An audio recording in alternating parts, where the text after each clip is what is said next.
পানীয় জলের দাবিতে রাস্তা আটকে বিক্ষোভ দেখালো গ্রামবাসীরা। দক্ষিণ চব্বিশ পরগনার কাকদ্বীপের অক্ষয়নগর বাসন্তী ময়দান লাগোয়া গ্রামের মহিলারা পানীয় জলের টিউবওয়েল ও পিএইচই জলের দাবিতে রাস্তা আটকে বিক্ষোভ দেখান। এলাকার মানুষের দাবি, দীর্ঘ কয়েক বছর ধরেই এখানে সরকারের উদাসীনতার কারণে জলের সমস্যায় ভুগছেন গ্রামবাসীরা। বহুদিন ধরে স্থানীয় প্রশাসনকে জানিয়েও কোনো আশানুরূপ ফল পাননি তারা জানান যে নতুন পাইপলাইন হলেও তা দিয়ে জল বেরোয় না, অকেজো অবস্থায় পড়ে রয়েছে, কোথাও বা ভেঙে গিয়েছে। তাই মঙ্গলবার সকালে রাস্তা আটকে বিক্ষোভ দেখালেন কয়েকশো গ্রামবাসী। দক্ষিণ চব্বিশ পরগনা থেকে বাবলু প্রামাণিকের রিপোর্ট, চ্যানেল 24/7। আজকের কি আপনারা রাস্তা অবরোধ করেছেন? কিসের জন্য? কিসের জন্য?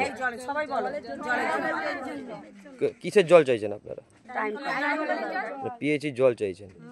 আসছে না একদম। নতুন লাইন হয়েছে তো আপনাদের? টাইম কল দিয়েছে কিন্তু জল নেই। টাইম কল দিয়ে কি করবে? জল না কলই আছে, জল নেই। কত পরিবার আছে এখানে? এখানে অনেক 50-60টা পরিবার আছে। এই পাশাপাশি 50,000টা, তাও দুই পাড়া মিলে অনেক 300 মতো। জল পাচ্ছেন না? একই সমস্যা। আপনারা কি চাইছেন এখন? আমরা জলটা আমাদের যাতে আসে তার ব্যবস্থা করতে চাই। জল যেন আসে সেটাই ব্যবস্থা।